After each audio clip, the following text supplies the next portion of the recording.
Welcome to my last day of Muhammad Ali week, and this is also Muhammad Ali's 74th birthday. I want to say happy birthday, and thanks, Muhammad Ali, for everything you have done for the sport and for this world.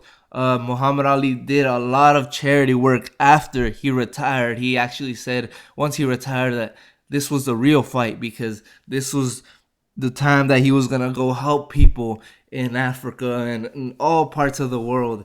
And Muhammad Ali's impact is so big that even those that don't follow sports, that don't follow boxing, know who Muhammad Ali is. Muhammad Ali's fame cannot be compared to any other boxer. And that is not only because of his greatness inside of the ring, his greatness of promoting himself inside the ring, but because of what kind of person he was, what kind of person he carried himself as. He was a man of great conviction, a man that, as we know, took 3 years of his prime off because he refused to go to war. He didn't take it. They took 3 years of his prime off. A man that stayed in the sport maybe a little bit too long and is now suffering the consequences, but he refuses for people to pity him. If any of us pity him or want to feel sorry for him, don't, because he says, no, know that I'm still the greatest.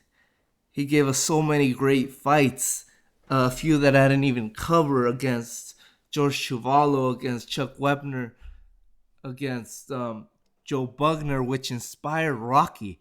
Muhammad Ali inspired Rocky, one of the biggest movie franchises of all time. That's a superstar. That's a man that shook up the world. I shook the world. He did that twice. Muhammad Ali was the ultimate showman, and he was the ultimate underdog, refusing to be afraid. Even when he was past it, he wasn't afraid. Got in there with the young Larry Holmes. And that was a sad sight to see, but he got in there. And he didn't have to. But because he's a fighter, and he's always been a fighter, and he's still fighting. A man who inspired guys like Mike Tyson to get into the ring. Ali's impact cannot be overstated.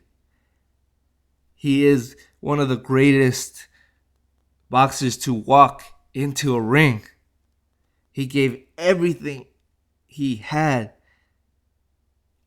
inside that ring every single time he got into it. Of course, a man that had his flaws. He, especially that rivalry against Frazier, his ugly side came out, but we know that he's human, and we could forgive him for that because of all the good he did. Of course, we know he's not perfect, and maybe a lot of us want to present him as a myth, a legend, but presenting him as a human being is much more powerful. Presenting him as a man with flaws is much more powerful than presenting him as a myth, as just a mere legend that can't be touched. And I think a lot of that kind of is easier now to decipher the myth from the man because of his condition, but it's still really, really hard because of the man, because of the way he talked, because of the way he fought, because of who he freaking beat. Ken Norton, Joe Frazier, Sonny Liston, George Foreman. Everybody in the 60s and 80s, Muhammad Ali beat. Not one duck, not one guy he didn't want to fight. He fought everybody. Like I said, he even fought Larry Holmes. So, yeah, I hope I did him a little bit of justice this week. And thanks everybody for following me. And most of all, thank you, Muhammad Ali, for all the service you did and all the great fights you gave the fans.